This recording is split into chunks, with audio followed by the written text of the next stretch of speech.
The room was dark, the air thick with tension. Ibrahim Traoré, the Prime Minister of Burkina Faso, stood before the world. His gaze locked onto the screen as the Russian Mafia's brutal smear campaign played out across global news channels. He was humiliated in front of millions, his integrity questioned, his honor assaulted. Yet, in the midst of this storm, a quiet message from Moscow would alter the course of history forever. Introduction and setup. It was a cool evening in Ouagadougou. The city hummed softly beneath the weight of uncertainty. Ibrahim Traoré, a man of principles and ambition, had grown accustomed to the challenges of leadership, but never had he been confronted with such a venomous attack. In the months following his rise to power, the international spotlight had been both a blessing and a curse. He sat alone in his office. The soft hum of the ceiling fan, the only sound accompanying his thoughts. The press had been relentless. His allies shaken, his enemies emboldened, yet none had come with the ferocity of the Russian Mafia. For weeks, whispers had circled, accusations of corruption, of betrayal, of hidden dealings, and now they had gone public. Their campaign had begun. Ibrahim, however, was not one to cower. His heart, heavy with the weight of his people's trust, could not afford weakness. Yet the personal toll was undeniable. His every word twisted, every decision questioned. Legacy hung by a thread, and the strings of his fate seemed to be in the hands of unseen forces. He stared at the screen. A live broadcast, a video of his most private moments, distorted beyond recognition. The Russian Mafia had orchestrated the empire built on violence, secrecy, and manipulation. The world watched as he was dragged through the mud. The room felt colder with every passing second. But amidst the chaos, one man, Vladimir Putin, watched with a calculating eye, conflict or challenge introduced.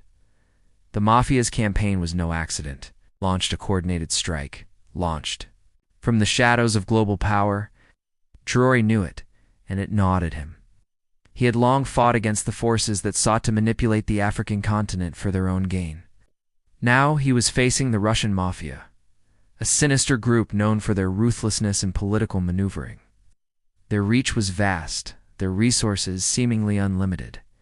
Yet, even in the face of such adversity, Ibrahim held on to one principle: honor. He would not be broken by lies. He would not kneel to those who sought to undermine his integrity. A quiet knock on his door broke his reverie. It was his most trusted advisor, Amina, a woman whose intelligence and sharp instincts had guided him through countless challenges. "Ibrahim, we need to talk," she said, her voice laced with concern. "I know," he replied. His face was calm, but his eyes betrayed the storm inside. She handed him a sealed envelope, its contents unknown. "This came for you from Moscow." Opened the envelope slowly, a chill running down his spine as he read the words inside. It was a message not from the Mafia, but from Putin himself. The message was simple: what happens next is in your hands. The world watches. Choose wisely. Midpoint, revelation, or twist. The message was cryptic, and the weight of its implications settled in Ibrahim's chest like a stone. What did Putin mean? The Russian president had long been a shadowy figure in global politics, a man who wielded power with surgical precision. But why now? Why reach out to Ibrahim at this moment of vulnerability? Days passed and the world's gaze grew sharper. Every decision Ibrahim made seemed to be scrutinized. Every word he spoke turned into a weapon by his enemies. Yet in the midst of this onslaught, a quiet shift occurred. Amina brought him new information that changed everything.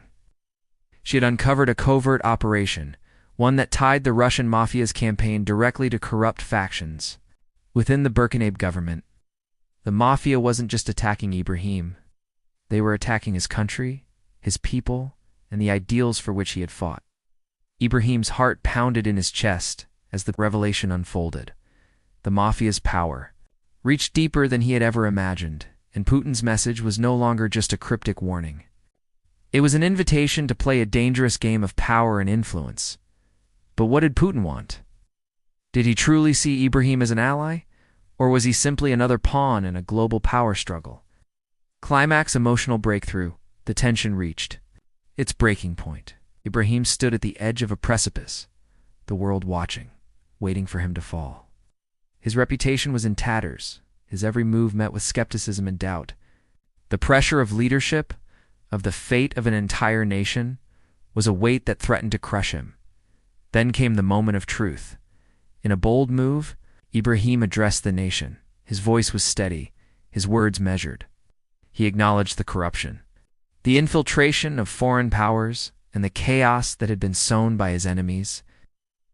But he also spoke of hope, a hope that could only be realized through unity, through resilience, and through the unwavering strength of the Burkina people. As the camera cut away, the audience was left in stunned silence. But Ibrahim's words had struck a chord. His transparency, his raw honesty, had begun to rebuild the trust that had been shattered. But the final twist came unexpectedly. In a global broadcast, Putin himself appeared on screen. His expression was unreadable, but the message he delivered was clear. I have watched you, Ibrahim. You have proven yourself. We are not enemies. Together, we will reshape the future. It was a turning point in the international political landscape. The Russian Mafia, once an untouchable force, now found themselves exposed. Their influence crumbled under the weight of the truth Ibrahim had revealed. Putin's unexpected support had reshaped the narrative. Resolution and quiet closure. Months passed, and the world had moved on to other crises.